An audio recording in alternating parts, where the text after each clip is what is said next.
ng complaint. Bakit? Ano bang nangyari dito? Sana tinanong man lang ako. Hiningi lang nila sana yung side ko para naman masagot ko rin ng tama. Kasi ang pinagbasihan nila na isuspindi ako po at para po sa taong bayan, ganito pong nangyari. 2022 pa ito nangyari itong complaint na ito na ni-recall ko yung sasakyan ng isang board member, si board member Amit, for 1 month. At itong sasakyan na to, proper ang pag-recall. Hindi ito dinadaan sa dahas. May pinareceive ko sa kanya yung order, so ni-receive niya, so ginamit ko yung sasakyan. At si board member Amit, may isa pang sasakyan na naiwan, yung kanyang old service. Tapos, itong brand new na sasakyan na to, pick up, tinagamit ko sa engineering office kasi that time wala pang magamit ang engineering. Kulang ang ating field engineer na magamit na sasakyan. So, after nagamit yan, binalik ko sa kanya yung sasakyan. 1 month lang na binalik ko, tinanggap ni board member Amit yung sasakyan na yan. After doon, 2022 ito nangyari, itong complaint. At ito ang pinagbasihan nila na isuspindi ako. 2022, ilang bisis na kami nagsasama ni board member Amit, okay na lahat. Lahat na privilege na receive niya, nagsasama kami sa maraming mga program sa province. Wala na ito eh. Considered ito na parang tapos na itong problema na to. Nasagot na ito ng lawyer ko lahat. Tapos, bigla nilang pinalabasan ng dahil dito sa issue na to, sa sakyan, ito ang ginamit nilang dahilan na isuspindi ako. Pwede po ba yan? Yan ang masakit sa akin. Gobernur ako, nagtrabaho ako ng tama. Tapos nung in-implement nila yung suspension order, pinasamahan pa ng 300 police personnel. Hindi naman siguro ako high-profile criminals na yun ang gawin nila sa akin. Sa katunayan nga, lahat ng programa ng national government galing kay President Ferdinand Bongbong Marcos Jr., lahat ng instruction ng Department of Interior and Local Government, lahat-lahat na programa sa national government, ini-implement ko ng tama dito sa province. Ginagawa ko po lahat yan. Tapos, yun na lang ang gawin nila sa akin. Isuspindi ako na hindi nga nila tinanong yung side ko. Palihim pa ang pag-execute sa suspension order. Parang blind ako. Dinalan pa ng 300 ka-police personnel. Ano pang tingin nila sa akin? Most wanted of the Philippines. Kaya sa ginawa nila sa akin, naisip ko tuloy, sobrang sakit at naisip ko tuloy na parang dictatorship of government na ito. Parang diretso ka na lang kung anong maisip nila, pwede ka pala babaan ka agad ng order. Basta-basta ka na lang hulihin. Basta-basta ka na lang paalisin sa pwesto. Wala namang trial nga gawin. Yung mga magnanakaw nga mahuli ng pulis, magkaroon pa nga ng mediation sa prosecutor eh. Marami pang kaso na malaki dyan, nandyan pa sa korte. Ito, hindi man lang pinakinggan ang side ko. Kaya po ang ito pong nakita ko, sobrang pag-abuso po sa kanilang sobra po ang kanilang pag-abuso sa kanilang power. Parang pinagtripan talaga ako. At mahirap po ito. Mahirap itong ginagawa natin. Parang marsyalo na tayo dito. Itong ginagawa sa akin. Kaya ito ba? Grabe ang sakit na naramdaman ko dahil pag-upo ni President Ferdinand Bongbong Marcos, pag-upo ng ating mahal na Pangulo sa pwesto, nagtikot ako sa kanya. Sabi ko na suportahan ko po ang lahat ng programa mo, Mr. President. Ginagawa ko po lahat yan. Dili ko badlungon nga tao. Nagtarong kong trabaho. Sir, sa press con po ng kabilang side, earlier this afternoon, may pinakita po si board member Orly Amit po ng mga papel na nagsasabi na paano niya raw po na hindi alam na sabi niya meron daw kayong final na second motion for extension to file a verified answer last September 22 last year. Paano raw po yun, sir? Kaya nga ito, sinabi ko na nga kanina sa first statement ko, 2022 ito nangyari. At parang biglang nawala na ito. Kumbaga ba, parang amicable settlement na nangyari. 2024 ngayon eh. Ang masakit sa akin, sana tinawagan man lang ako ng DILG. In-inform ako na ito palang gawin nila. At tinawagan sana ako ng Office of the President na in-inform ako na babaan ako ng order na isuspindi ako. Para naman makaredy ako. Yan ang masakit sa akin. Yan ang question ko eh. Hindi naman ako kriminal na palihim ang paghuli sa akin, palihim ang pagpababa sa akin. At dalahan pa ako ng 300 police personnel. Sobra naman po yan. Parang overkill. Oh, hindi naman tayo, wala naman tayo sa martial law na situation. Yan ang masakit ba? Sir, sa isang panayam po kay former Speaker Bebot Alvarez, sinabi niya na there was a time daw po bago po yung Maisog Rally tomorrow, pumunta raw dito si Sam Anton Lagdamay, pinatawag kayo pero hindi niyo raw po siniko. Totoo ba yun, sir? Nangyari po yan, bago itong lahat, may invitation sa akin na makipagkita si Sap Anton doon sa Mikos Bro dito sa Tagum, Mikos Bro Restaurant. Pero yung time na yon, biglaan ang pag-call nila sa akin. So, may schedule ako. Hindi ko talaga mapuntahan. Kasi biglaan ang pag-text sa akin. Nandito pa naman ang text. So, hindi ko napuntahan. Sabi ko, some other schedule. Pero, wala na. Yun pala ang, doon pala, nagagalit na si Sap Anton Lagdamir sa akin. Sobrang galit sa akin. Kaya ito, kasi yung agenda doon, hindi ko alam anong gusto nila, pero hindi ako nakapunta dahil may schedule ako. At doon pa lang, galit na galit pala sa akin. Sir, para po ba sa inyo yung preventive suspension tapos yung pag-upo, pag-take out ng Vice Governor, ano yun, makatarungan po sa inyo o hindi?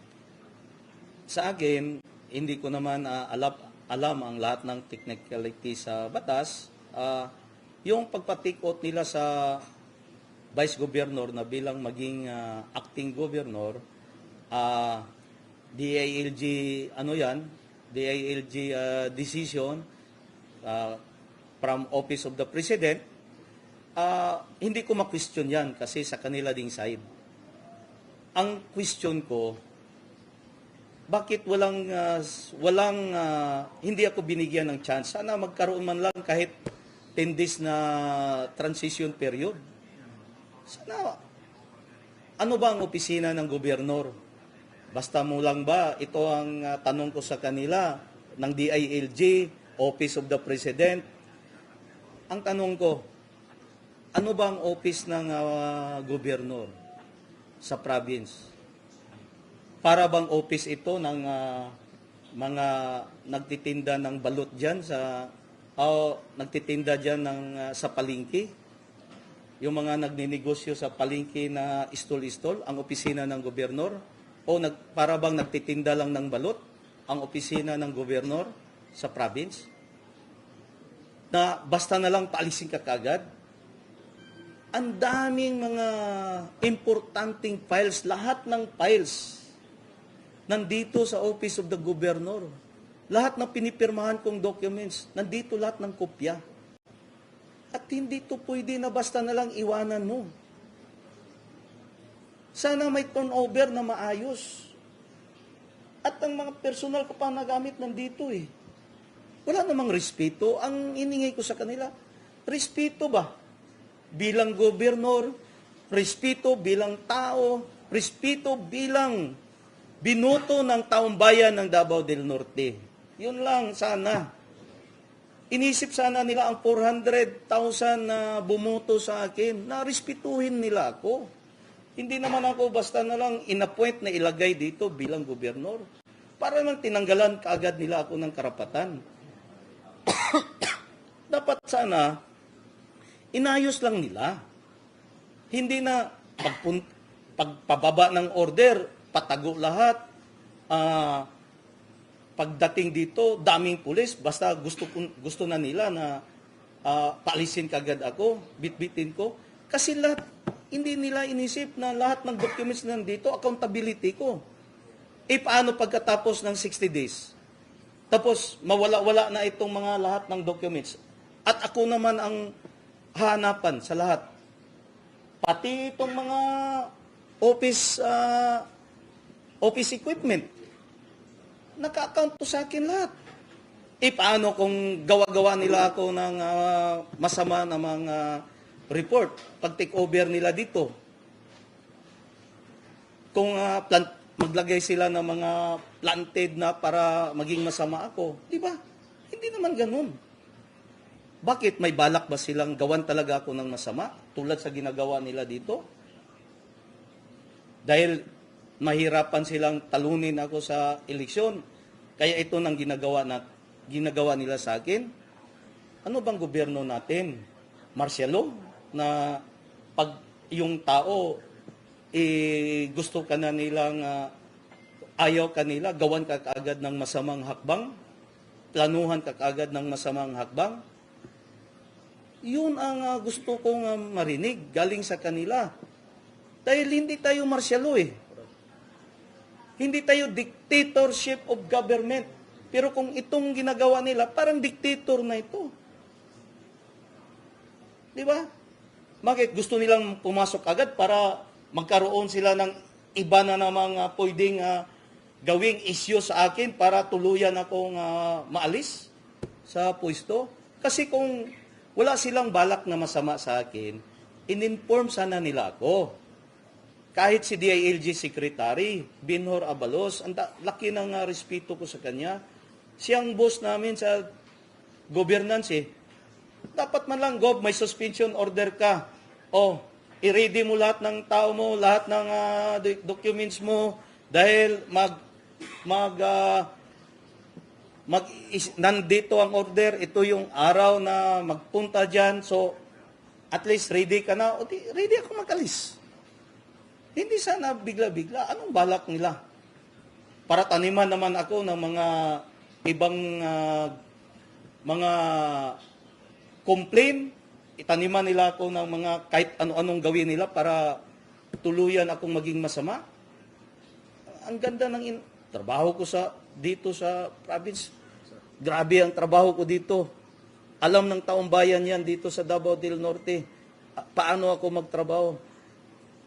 With all my honesty, lahat ng trabaho ko, with all my love, ang trabaho ko para sa taong bayan ng Davao del Norte. Gob, sa press din nila kanina, sinabi ni Vice Governor Uy na hindi naman daw siya, Gob, tutol sa rally na gagawin. Your thoughts on that, sir? Magaling kasi ito eh. Sinabi niyang hindi siya tutol sa rally. Pero sinabi din niya, nag-announce siya, na sa mga department head na bawal kayo, ito lalabas to eh. Galing sa kanya na may pinalabas daw siya na bawal ang mga empleyado magpunta sa rally. Maisog rally.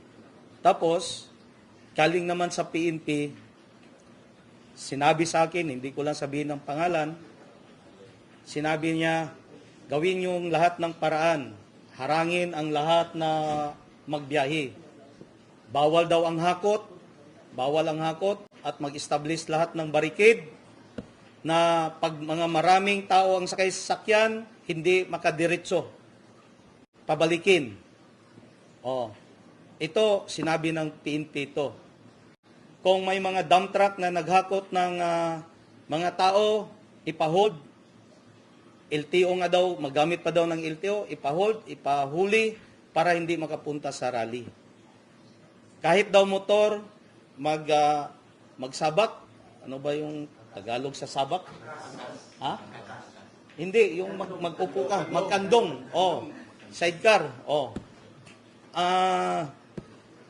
bawal daw, bawal, hindi makadiretso, uli. Ibig sabihin dyan, ginigipit nila ang rally. Ginigipit, hanapan lahat ng paraan na hindi makapunta ang mga tao. Galing to sa pulis. Kung magtanong siya sa akin, ibang usapan to para sabihin ko. Tapos, ganito pa.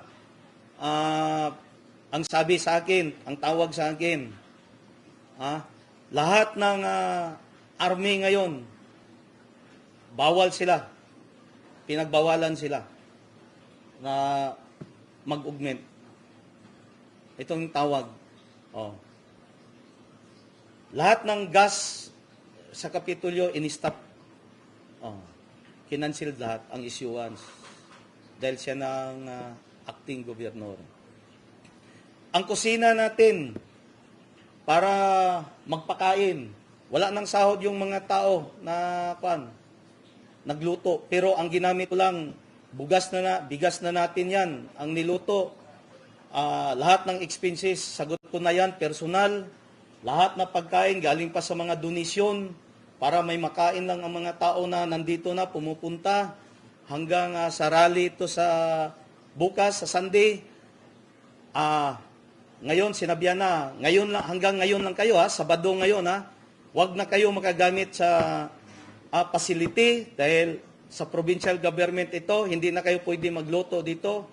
Yung mga iluluto nyo, dalahin na ninyo yan, ilabas dito sa Kapitolyo kung saan-saan yan dahil hindi na ito concern ng province. Wala kaming pakialam dyan sa rally na yan. Hanap kayo kung saan kayo makaluto sa labas. Ngayon, nag-impake na ang ating mga kusinero doon. Ang sahod niyan, facility na lang sana, yung lugar na lang. Yung lugar na lang ang hiningi ko para makakain itong mga tao na nandito. Pinalis, Sinabihan na sila na ngayon na lang, hanggang lunch na lang, yung luto nila. Ngayon na lang. Pabakit na lahat. Yun ang, si Mayor Uy pa ng Tagum ang nagpunta doon. Siya pa ang, hindi naman siyang gobernur, pero si Mayor Chong Uy ng Tagum pa ang nagpunta kaninang umaga. Isama ko sa report lahat yan kasi documented. So, ibig sabihin, hinaharang talaga niya ang rally. 'Di ba? Magsalita siya na hindi sila tutol sa rally, pero ang actions nila talagang hinaharang nila ang rally. May isa pang report na nag-utos na kailangan ipadlock ang sports complex. Tinawagan niya. Ito, partial ito. Tinawagan siya na ipadlock ang sports complex. Hindi niya gawin. So, ibig sabihin, talagang ito si acting governor, Uy, ay talagang gusto nilang harangin ang rally. Sir, press conference po last night si former President Duterte. How big is the support po yung kanyang mga sinabi? At sinabi niya po, mayroon siyang warning sa government na parang nahimo na daw na mas authoritarian ang gobyerno. More authoritarian. Mahirap daw yan. Tapos, he also called on to the military and police to join him, not to force them to out of office, pero to air down their sentiments against the current administration. Do you feel the same, sir? Yes, yan po talagang naramdaman ko. Sobrang sakit ang ginawa nila sa akin. Sobra. Parang kangaroo court na ito. Parang kangaroo court ito. Hindi to dapat gawin sa gobyerno sa akin. Hindi ako convicted sa kaso. Pwede ba na sabihin lang sa'yo, bukas, patayin kita. Parang ganun ba? Bukas, wala ka na sa pwesto. Parang ituro na lang ang kanilang gusto. Ito ang napipil ko. Na pag ayaw nila, sabihan nila, diretso. Parang ganun ba? Kangaroo court. Bukas yan, patayin yan. Ang ginawa lang sa akin, bukas, alisin na yan. Tanggal yan sa trabaho. Tanggal yan sa pwesto. Elected ako. Elected yan, sir. Walang elected. Tanggalin na yan. Parang ganun ang napipil ko. Wala man lang due process of law na ginawa nila sa akin. Sir, ano mensahe mo kay former President Duterte and kay Speaker Bebot Alvarez? Former Mr. President Rodrigo Roa Duterte, Sir, Mayor Digong, daghan kayong salamat sa imong statement nga pagsuporta sa akong sitwasyon karon dito sa probinsya ng Davao del Norte. Sir, ang imong statement nga pagsuporta sa ko maoy nakapukaw og samot sa hunahuna sa katawan dito sa Davao del Norte. Ito yung nagpagising, sir, sa isip ng sambayanang Pilipino sa buong bansa na hindi dapat parang martial order na ang gawin sa atin. Nang kahit ako elected official, walang kaso, hindi convicted, pwedeng basta na lang iharas sa ating national government. Mr. President, former Mr. President Rodrigo Roa Duterte, sana po yung message mo na support sa akin ay magbigay ng knowledge sa ating gobyerno ngayon na maisip nila na hindi po tayo martial law, hindi po under martial law ang Pilipinas.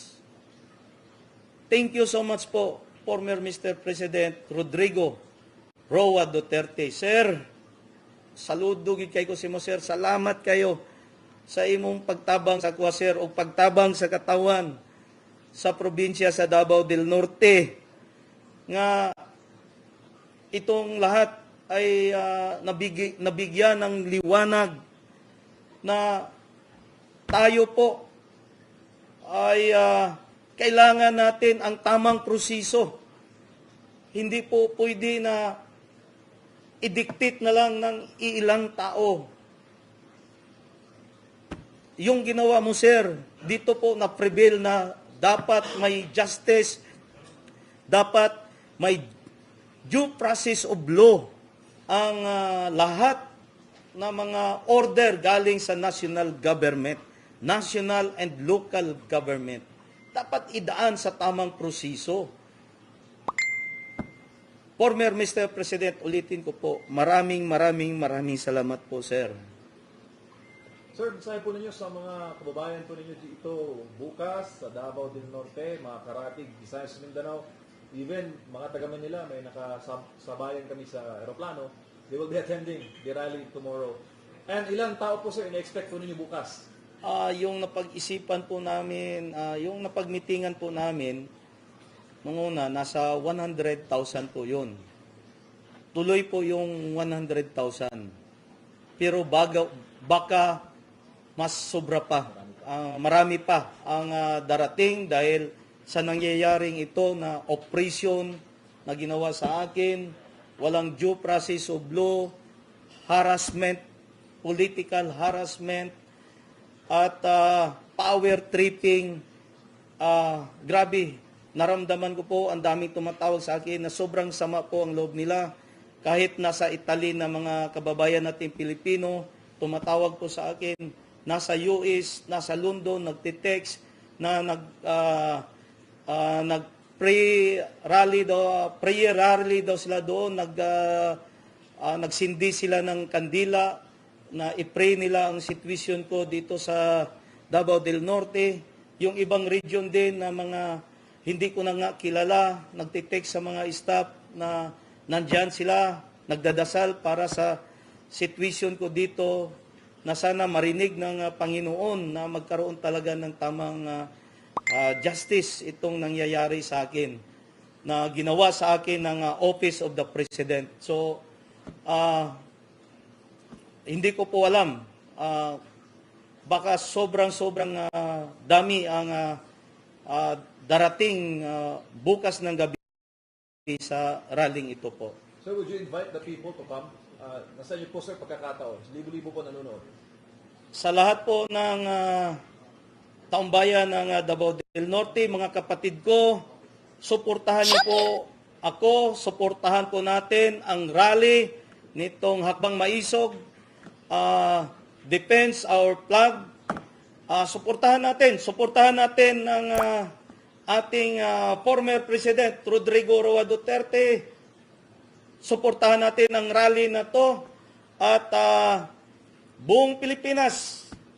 Kung hindi man kayo makapunta, may Facebook naman, may media, pwede nyong gawin ang lahat nyong suporta para ipadama ang nangyayari sa akin dito na talagang hinaharas ako ng ating national government, Office of the President and DILG ang gumawa po dito na hindi man lang ako binigyan ng pagkakataon na kanilang kausapin bago ibaba itong suspension order sa akin. At biglaan pa, dinalaan pa ako ng 300 police personnel. So, hindi na po ito makatarungan para sa kwa. Walang katarungan ito ang ginawa na sa akin. Hindi po ako kriminal, hindi ako convicted governors sa anumang kaso. Kaya nawagan ako sa lahat niyong suporta buong Pilipinas at labas sa ibang bansa. Humingi ako ng inyong suporta. Maraming salamat po. Sir, last na angle na lang. Nafe-feel po ba ninyo na baka posibleng yung ibang mga local chief executive, mga governor din, kung saan idadaos yung Maisog Rally sa mga susunod na buwan o araw, danasin po yung dinanas po ninyo ngayon? Yun po ang feeling ko na talagang ngayon pa lang ginagawa na nila lahat ng harassment para harangin itong rally. Dahil itong ginawa sa akin, kung wala yung rally, hindi naman siguro nila gawin ito sa akin. Kaya biglaan itong ginawa nila sa akin dahil alam nila nakasit ang Maisog Rally dito sa Davao del Norte. Sir, ang mensahe po ninyo sa lahat po ng mga governor, mayor na on process po ngayon yung pag-file ng mga permit na matakot ba sila dapat? O paano po ba? Huwag po kayong sa lahat ng elected official, governors, mayors, lahat ng local chief executives, kung idao sa inyo ang Hakbang Maisog Rally, Defense the Flag of the country, huwag kayong matakot, manindigan tayo sa tama. Wala namang masama dito sa rally. Constitutional rights po ito. Walang bawal sa rally at wala namang masamang sinabi. Prayer rally po ang gusto ng Hakbang Maisog. Hindi naman natin kinakalaban ang gobyerno. Gusto lang ipalabas ang rally ito, ang purpose sa rally nito ay para lang lahat ng tao ay maging tama lang ang proseso sa gobyerno. Bakit pigilan? Kaya lahat ng local chief executive, maging matapang po kayo, manindigan kayo sa inyong karapatan. Dahil lahat naman, kahit sinong tao, kahit sinong ordinaryong tao, wala sa posisyon, may karapatan na maggawa ng rally. So, may karapatang ilabas kung ano ang kanyang saloobin. Kaya, manindigan po tayo. Huwag tayong matakot. Tatayo po tayo sa tama. Yun lang po. Nasa tama tayo palagi. Thank you, sir. Maraming salamat po.